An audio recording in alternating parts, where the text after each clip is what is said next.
The actual was that? I had chili last night. So before we're even rolling. Oh, don't worry, not anymore. It is National Passing Gas Day. Is it really National Fart Day? It's a celebration. Oh. For real. And get this. So yesterday was National Bean Day. So somebody was really thinking this one, overthought it. And today it's actually National Passing Gas Day. I talked about it on the air. It has to be true. It would be one thing if Broc's farts didn't stink, but it always smells like he gutted an animal down here. Every time.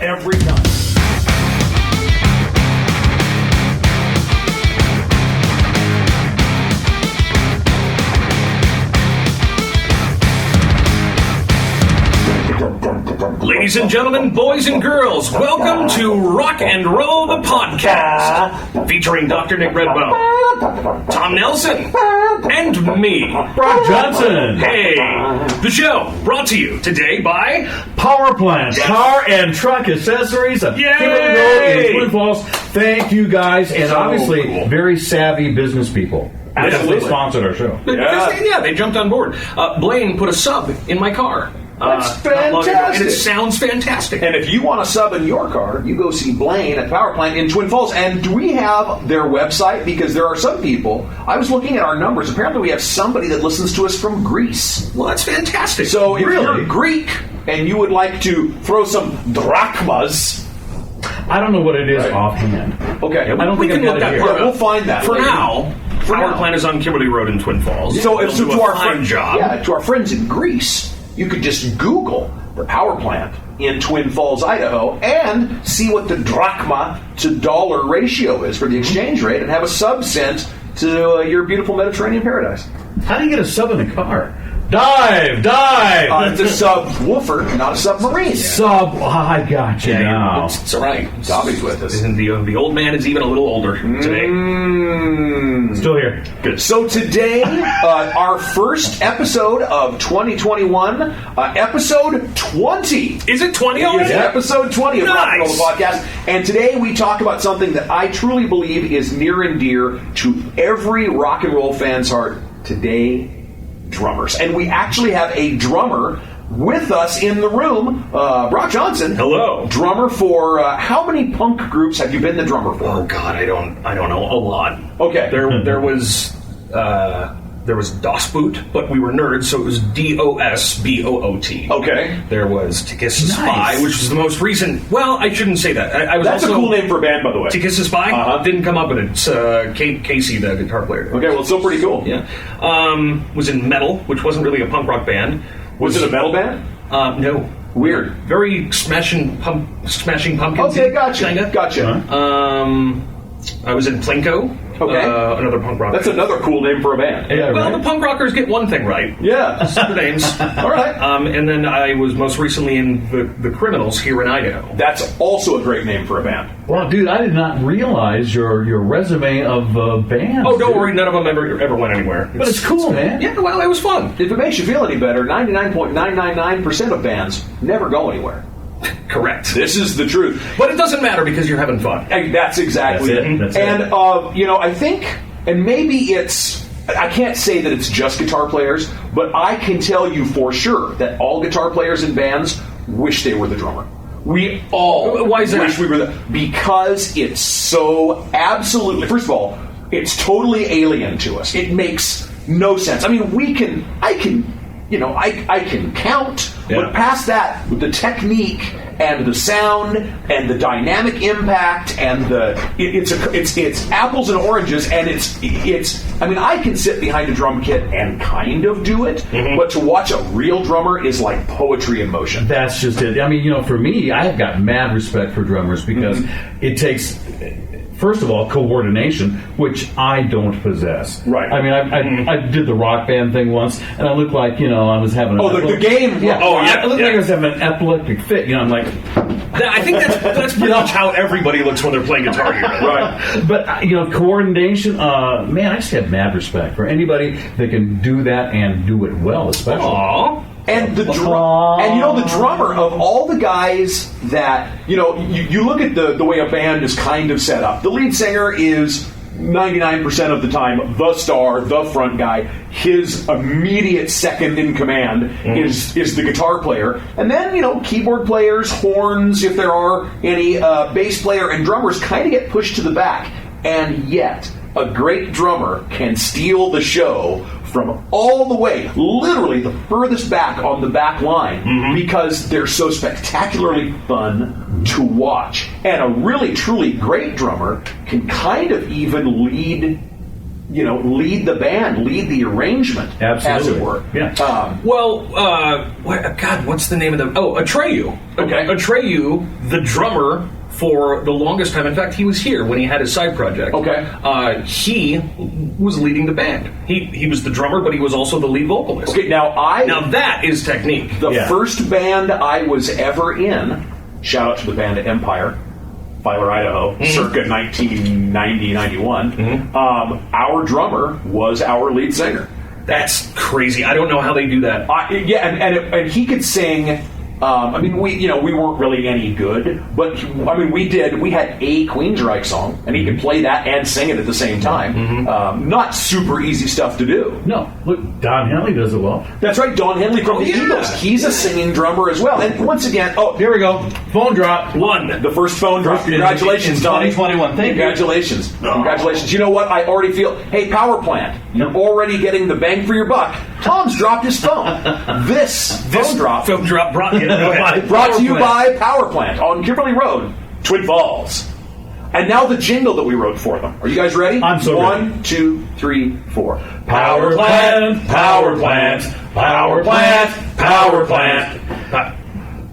It's going to get better. We'll work on it. That was aces. That was the tops, right? It really was. You know what would have been great is if you would have thrown in some like leg drums. You're the drummer. You could have really tied the show together. I didn't think about it until just now. Stomp and clap. Stomp and clap. Yeah, that would have been fantastic. I'm not stopping and clap. Well, you know what? It's never too late. We just opened up this podcast. There could be some stomping and clapping before we're done. Power Plant on Kimberly Road in Twin Falls. Love them. Like and subscribe. Thanks, guys. Like and subscribe. So, now I don't want to overthink this because there's so many different places we can go with drummers. I don't want to explore the history of rock drumming. I just want to talk about how cool rock drummers are and maybe who some of our favorites are. Kind of how they affect the music. Maybe how they can even change a band. I can tell you, and all three of us, once again, and I think I've mentioned this every time, but I think it. Just so it doesn't sound like we're talking out our asses, all three of us are musicians and have performed in different ways, in different circumstances. I've been a guitar player in rock bands for 30 years, I guess. And the drummer, whenever I put together a band or I'm joining a band, the first thing period, ever, how good is the drummer? And if the drummer really doesn't have it, I don't invest my time. I think there's two. There's the drummer, and then there's lead vocals. Right. If the vocalist sucks, you're not going to get past that. Well, it's true. If the drummer sucks, you're not going to get past that. Here's the thing: if the singer sucks, but the rest of the band can play together, eventually you can kind of edge a singer out, or you can get you can still jam. If the drummer can't count, if the drummer just can't do it, there's no the drummer really is the foundation. Yeah, the drummer. I really think it is. No question. She is. But yeah, no question. And then the drummer kind of dictates, at least in my mind, the whole feel of the band, because you're going to kind of adapt to the dynamics that the drummer is going to bring. How does the drummer accent things? Where does the drummer accent things? How big does he play? Is he a light touch drummer? Is he a big powerhouse? For instance, did you ever, when you were sitting behind the drum kit in the bands you've been in, did you ever feel like you were driving the arrangement, like you were setting the speed and the power that everyone was driving. Absolutely, playing at? yeah. Yeah, and I couldn't do the light hitting thing. Mm-hmm. I could do accents and stuff, but you just got to beat the hell out of them to get them to sound the way you want them to do. Absolutely. And what I learned from another drummer who was in my little circle of bands, Squeeze Dry, SKWEEZ Dry. That's his name?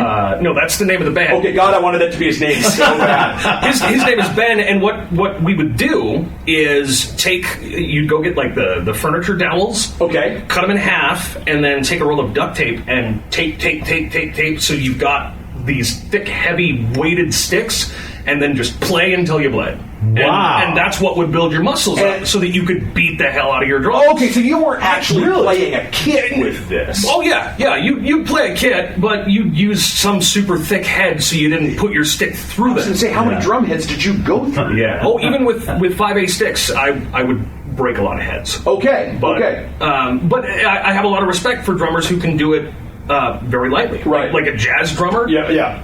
Unbelievable to watch those guys perform. And they're barely hitting the drums. That's the truth. I think, really a good drummer probably does both. I mean, they drive the band and lead the band, but also are able to be enhancers with the musicality and the arrangement. Agreed. As well. No question. If you look at, and of course we knew we were going to get to this one sooner or later if we're talking about drums. If you look at Rush, if you look at Neil Peart's, the legendary Gone Too Soon Neil Peart, not only was he, and I'm not even going to talk about him being the lyricist for the band, not only did he bring, obviously, over-the-top phenomenal chops, but it wouldn't just be a drum kit.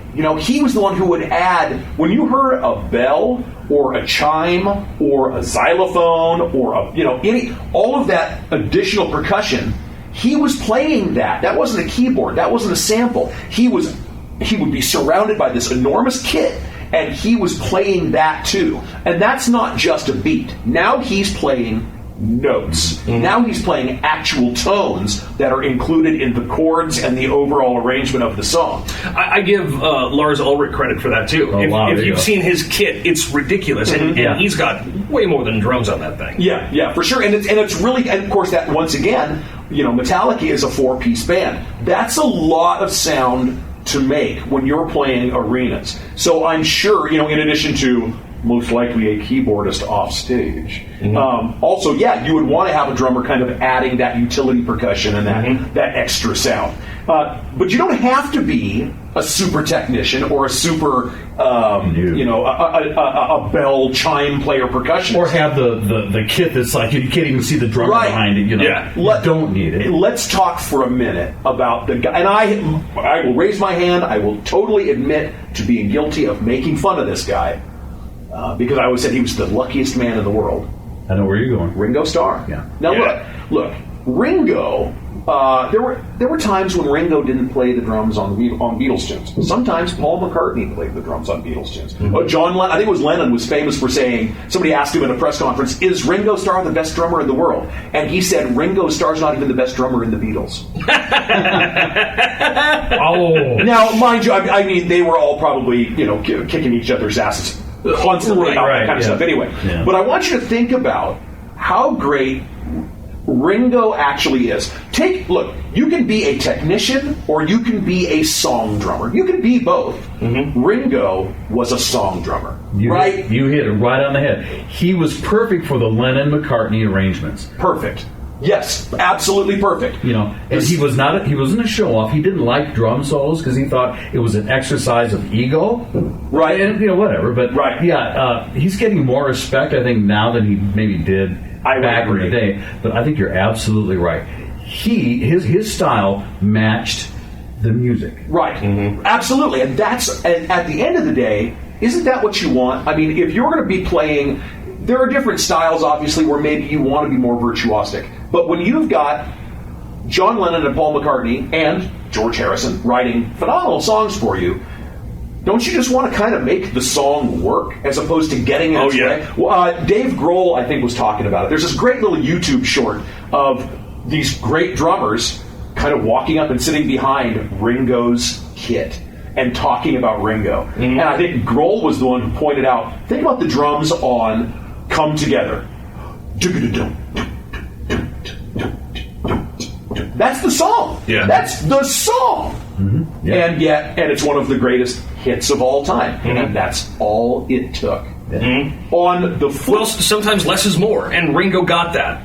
Now, how would you describe your style? Are you a less is more guy, or did you like to show off? I'm in punk rock. Okay. Yeah, less for the most part. Yes, is more. Sometimes I would get something really clever in my head, and I'd be like, "What do you think of this?" But for the most part, I was kind of like a Ringo on crack. Okay, a song drummer. Yeah. A song drummer who just played much faster than Ringo because it was punk. Yeah. Okay. Yeah. Ringo, on a side note, has a brand new album coming out in March. Fantastic. Recorded it during quarantine. And if you had, let's say you picked up that Ringo Starr album and you wanted to listen to it at top quality, at top level in your car, you could go to Power Plant on Kimberly Road in Twin Falls, Idaho. They installed a CD player in my 1991 Dodge Caravan one time.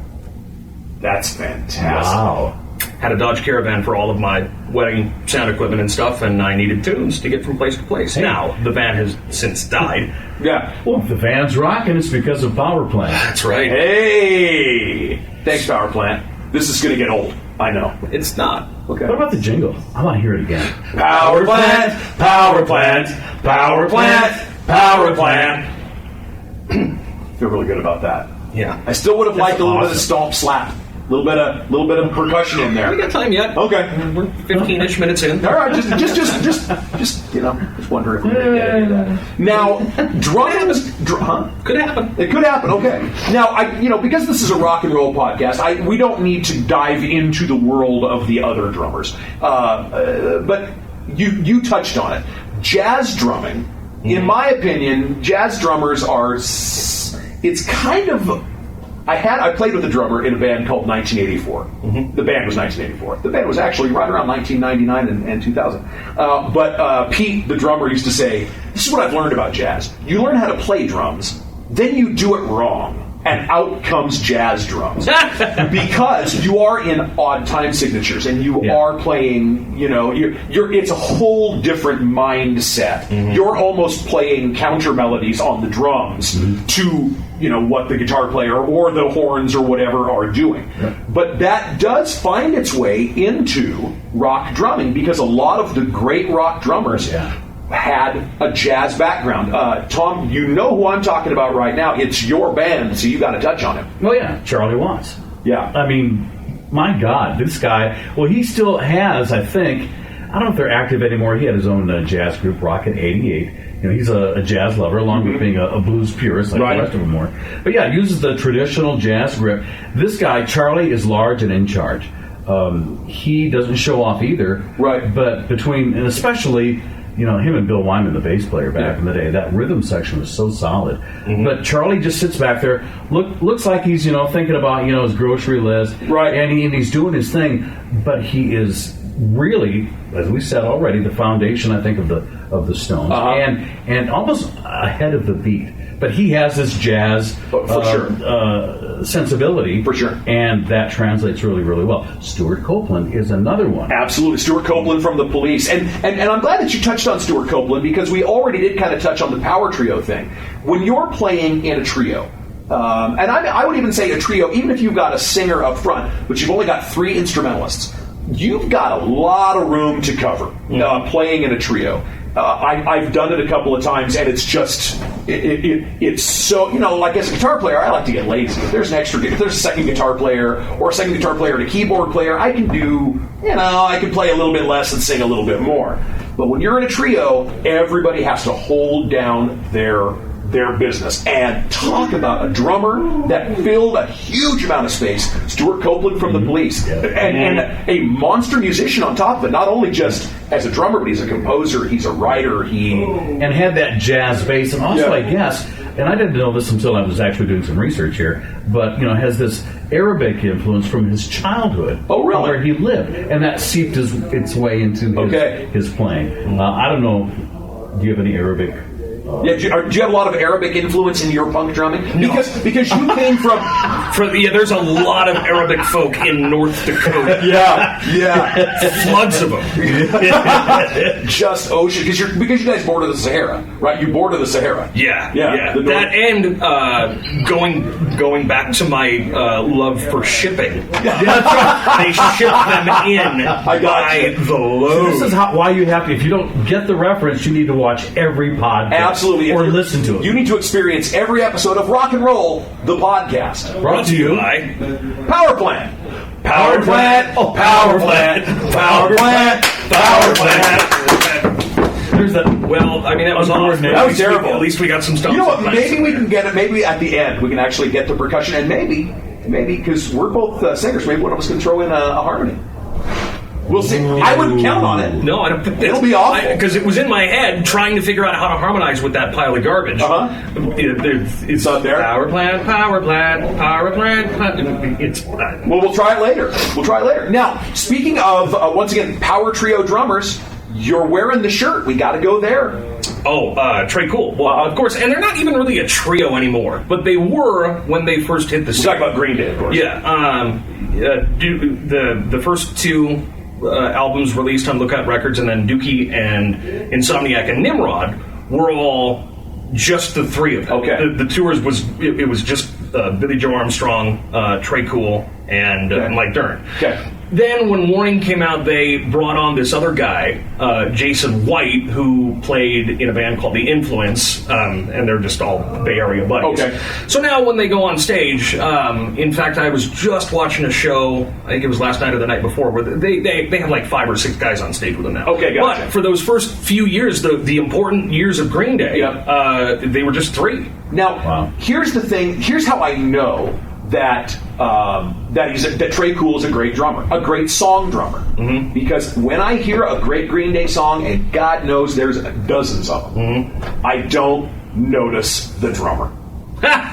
Really? I don't notice him because he's right in the pocket where he's supposed to be. Mm-hmm. He's not getting in the way, but he's still propulsive. The guy plays hard. The guy plays rough rock and roll drums, but he's right smack dab where he doesn't want it.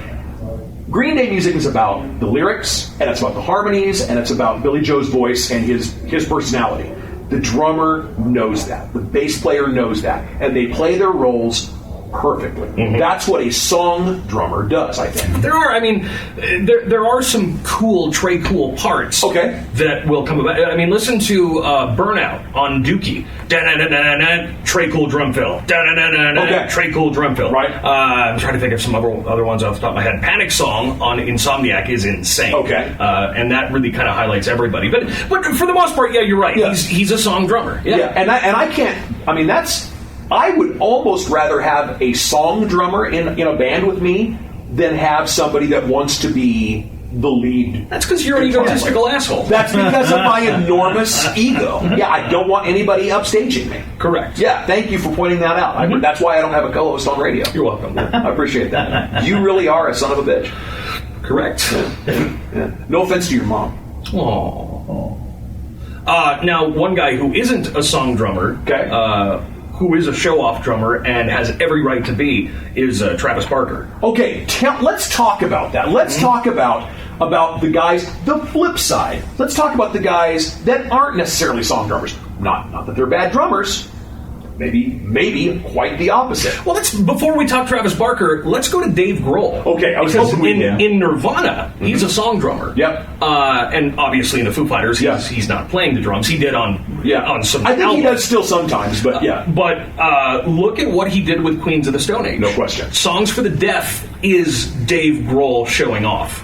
What I love about Dave Grohl, and I've talked to my kids about this even, the great thing about Dave Grohl is watching him play drums. He loves it, and he's furious at those drums. He hates those drums. He hits them with everything he has. Every single beat, every stroke is like the last time he's going to hit a drum. He must hit that drum or a zombie will come out and eat his kids. You know what I mean? And he said, because you reminded me of it, the way he learned to play drums was with a pair of drumsticks on pillows.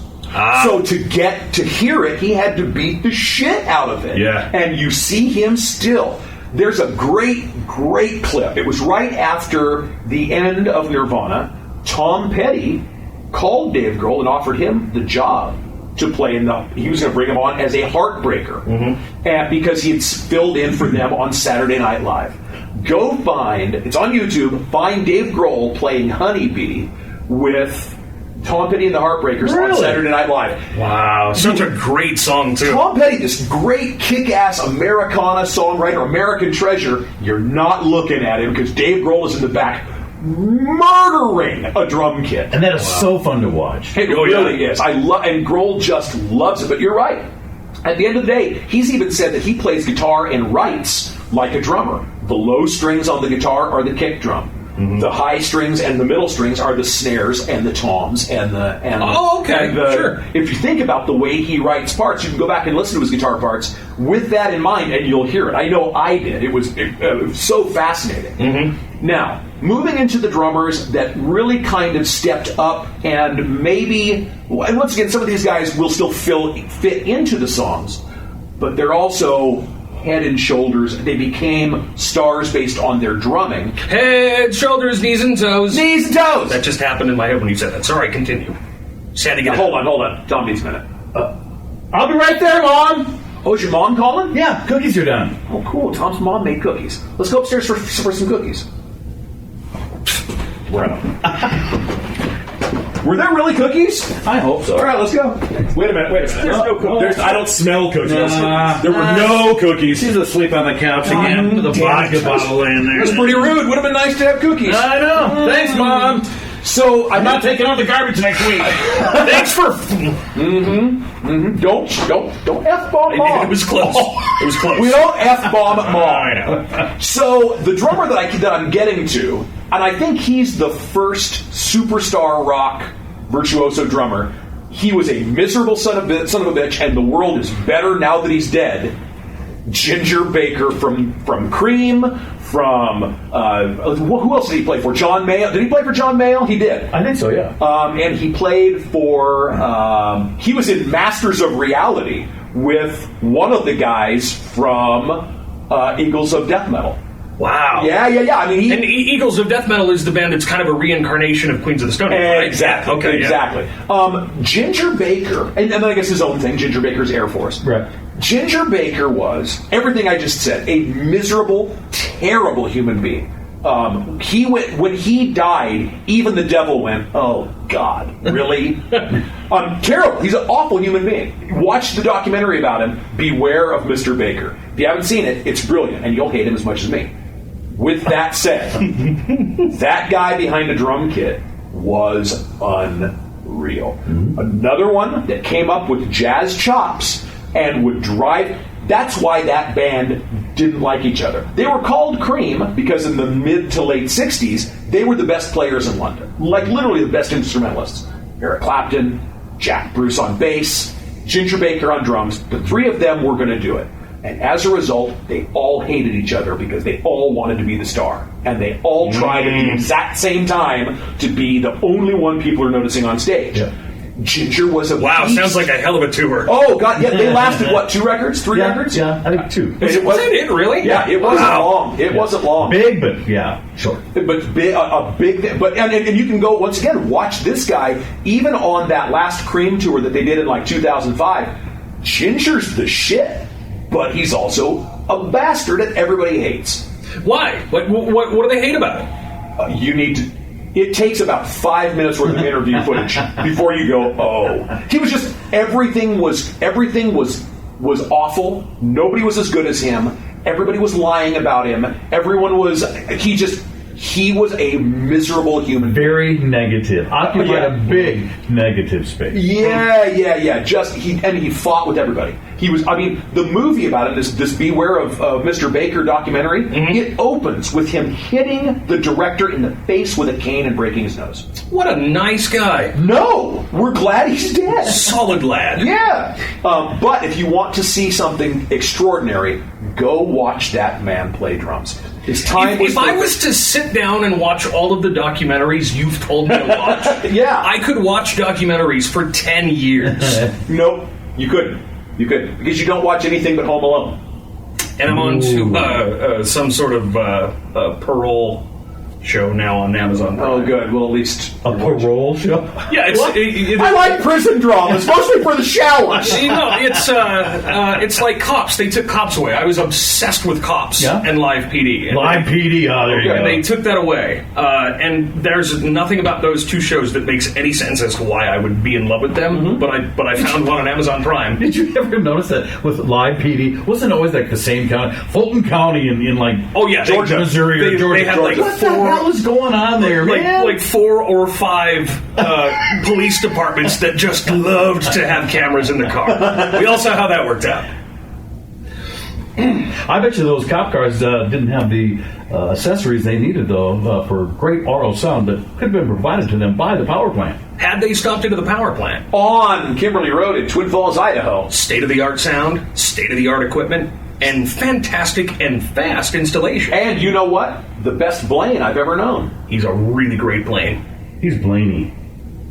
Power plant, power plant, power plant, power plant, power plant. Oh, wow, Power plant. that was We got good. harmonies in there, We too. did, yeah. I even went for it. I went for the high note. It was good. It was good. Wow. So, Ginger Baker, we're glad he's dead. Now we'll Moving talk on. more about Cops. Yeah. Moving on, another drummer and this guy for sure changed everything for rock drummers. Everything. And you knew I was going to get to him. I've been saving him. Bonzo. Yeah. John Henry Bonham from Led Zeppelin. Yeah. Before Bonzo, British drummers were little guys. You know, Charlie Watts, not a huge guy. Ringo, not a huge guy. And John Bonham comes in. He had been, before he was a drummer, and even while he was still a working drummer, he was also a bricklayer. This is a big, strong, ferocious drummer. But he wasn't just the big, strong, ferocious drummer. He had chops. He had the ability. And when Jimmy Page talked about putting together Zeppelin, he knew he needed to have a drummer that was equal to his prowess on the guitar. And he got him. If you listen back to, if anybody wants to hear like the A number one, in my opinion, John Bonham drum cut, listen to the drums on Fool in the Rain. I was going to say, Fool in the Rain, man. It's just what an amazing. The fills and everything, Yeah, it's huge. It's this crazy shuffle, and then it goes into like a Latin feel in the middle of it. It's phenomenal, and he could do all of that stuff. He could do the light little tapping. He could do the train wreck drum fills in the middle of Whole Lot of Love. He could do the Latin stuff. He could do a little bit of everything. What impresses me about a guy like that is that he can transition in a millisecond from sticks to brushes to mallets, and you never see it happen. You just hear it happen. Matter of fact, on his big solo, his big live solo, Moby Dick, sometimes he'd play with his hands. The sticks would go down, and he would play with other drummers have done it, but I think he's the first one I saw do that in a rock band context. And he's one of those real pioneers. He was a great song drummer, but also, you know, when it was time to take a solo, crazy technical. You know he was playing, Yeah. Now, with all of that said, with all these crazy kick-ass drummers, I'm going to be honest. The drum solo might go 5 minutes. I might enjoy it for about a minute. Oh yeah, I mean, if you're looking for the solo, if you spend some time on YouTube, because I've done that before, and I've watched like 25-minute drum solos, but I'm a drummer. Right. In the song, quick. Right. Just like we're talking about song drummers, less is more. Right. Make it cool, but explode in 30 seconds and move on. Exactly. You know? Yeah. And I don't even mind if a band gives the drummer a chance to showcase. Like, if they've got a song where they kind of back out and will just hold a chord. That's and let him do his thing. Considering the fact that you're an egotistical piece of shit.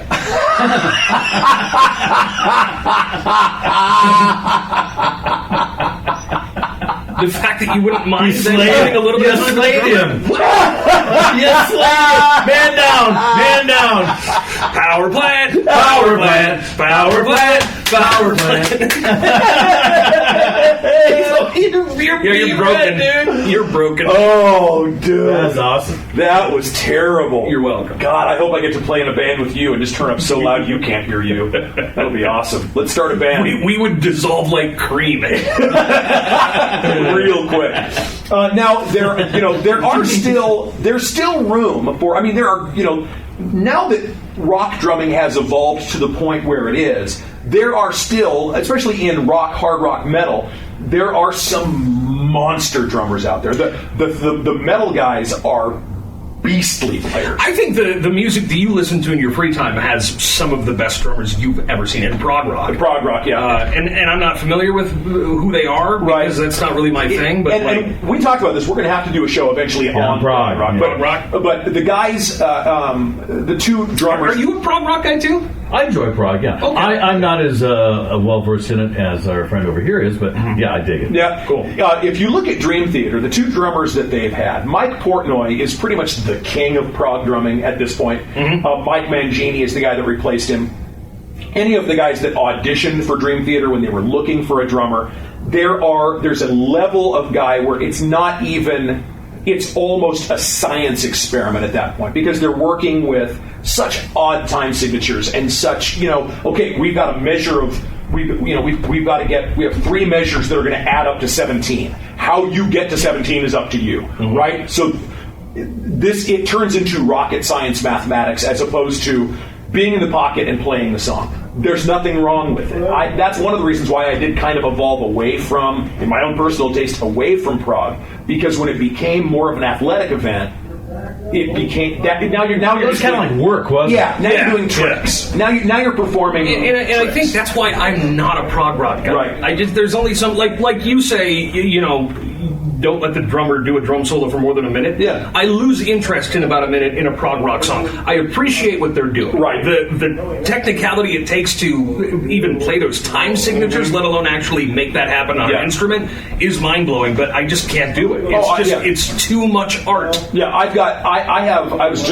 just listening to some of the other tunes that I played back in the day, and I've got stuff that I wrote that I don't think I can play today. I mean, that really is just kind of where I am. Well, and you're old. You are old. I really am old. And the miserable son of a bitch. The piece of shit. That's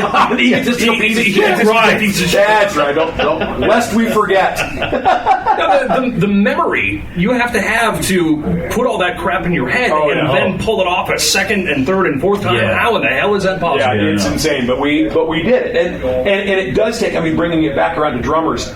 To be the timekeeper in that kind of stuff, you really are wearing a wizard's hat. Oh yes, yeah. To try and find a drummer to play that kind of stuff, and we had the band I'm talking about. We had 3 different drummers and a sessions guy. So I mean, we got are you Slipknot? Yeah, pretty much. I mean, but they weren't at the same time. Oh, okay. Thinking, what do you? When? Wow! That's right. I forgot though. You're one of my best friends, and you never saw my band play live. Correct. Nor have I ever seen stand-up comedy. Did you ever see my band play live, Tom? Mom, I'll be right there. Damn it! Yeah. I did see your band play a couple times. There were a couple of shows I saw your band, but I have not seen your stand-up comedy. Nor will I, because again, you're an egotistical piece of shit. Okay, I'm bad because you're a shitty friend. Okay, cool. I got you. That's right. Now, a Jedi mind trick. Yeah, it worked. It worked. I almost went for it. Yeah, you feel terrible now, don't So, you? yes. So, here's the thing. Now, if you had to pick your favorite drummer, the one that just manages to check all the boxes for you, who would it be? Travis Barker. Travis Barker. Travis okay. Barker would be my dude. From Blink-182. Yeah. And what else? You said he has another one that He's got a billion projects. Okay. I mean, he's been doing lots of stuff with Machine Gun Kelly. Oh, that's what and he did his own little hip hop bit because I guess he grew up in a hip hop world. Okay. And then somehow I don't know how the connection ever happened. Somehow he ended up with Blink-182, a band that does not deserve Travis Barker. Okay. I love that band to death, but he's too good for him. He's too good for him. Okay. And if you want to see some of the craziest drum solos, just go watch Travis Barker drum solos. They're unbelievable. But he can also be the song drummer. Gotcha. Well, yeah, Blink-182 is all about pop songs. He's found a way to incorporate crazy technique into the simplest of simple punk rock songs. Okay. If you were to pick your favorite Travis Barker tune, the one that really shows off his ability that is the solo, what would it be? I don't know. Let's get Tom's favorite drummer. Let me think about this for a minute. My favorite drummer would be Broc Johnson. Oh. Hey, look at I haven't heard you play, but I'm sure it would be really cool. Yeah, I appreciate it. Yeah. Not anymore. It's been many years since I picked up sticks. I'll last about 12 seconds. All right. I hear you. Yeah, same thing with me and my horn. You know, I hate the absolutes, but There were so many innuendos. I know. When I said that, I was like, oh God, don't go. Yeah, it started with me. It lasted about 12 seconds. Oh, Wow, same thing what with a my piece of horn. shit you are. Yeah, it's true.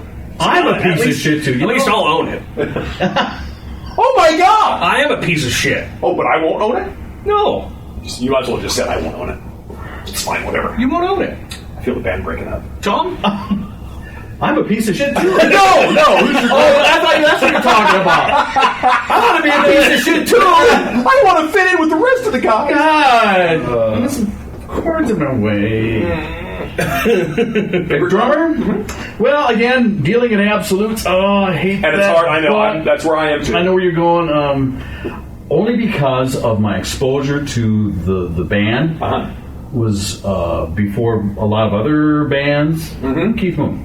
Keith Moon. Oh, Keith Moon, the Looney Moon from The Who. Yeah. Uncontrollable, just crazy, but loved it. It was fun to watch it. Yeah, absolutely. And if you listen to those songs, once again, he's kind of propelling and driving the song. Big time. Lots of parts written around what he's doing as opposed to the other way around.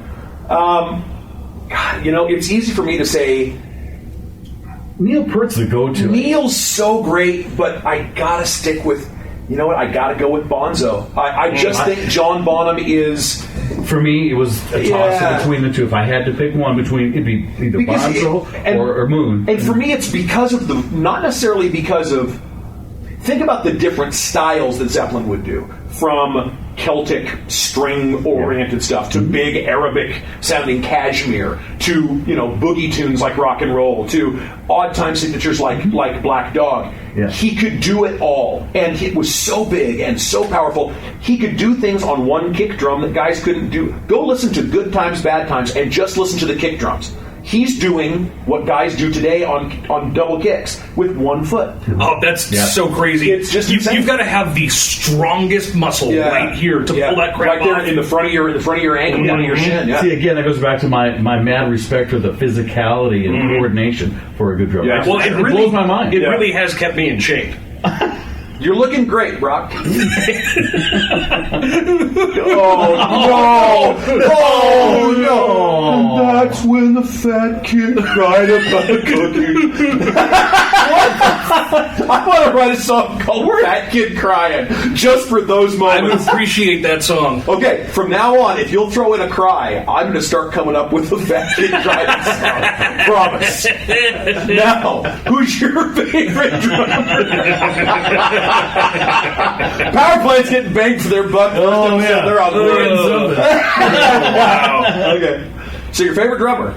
You said Travis Barker. Is Travis your guy? Your guy? I was going to say, I already told you. Well, I know, but did you pick a tune? There's no way I can. Okay. I mean, if I would say probably Travis Barker doing Josie, which was on Blink-182's first major label release. Okay. And it actually isn't him on the recording, so you got to find it live.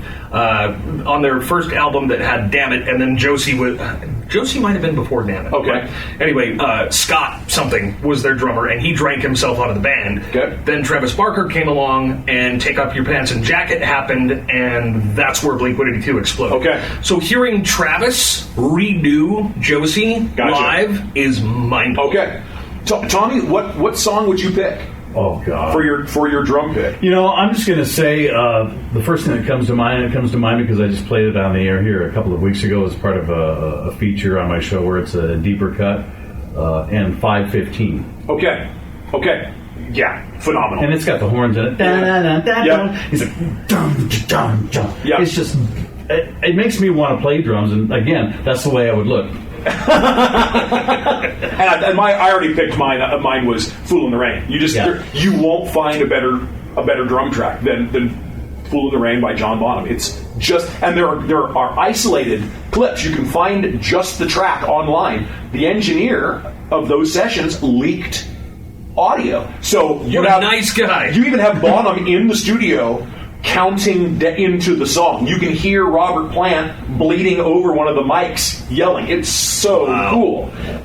So yeah, for me, I just think that's the ultimate hard rock drum track. And but I could, at the same time, I could list dozens. I was just going to say, we haven't even hit on so many of the great drummers. Alex Van Halen. Even Phil Collins. Phil Collins is a great drummer. Doesn't everybody know that 10-note tom break in the air tonight? Bum, bum, bum, bum, bum, bum, That's it. Bum. That's it. Everyone knows that. Yeah, some guys have written hooks on drums, and then we're not even touching on the zillions of sessions guys. Episode 19, we could talk about Hal Blaine.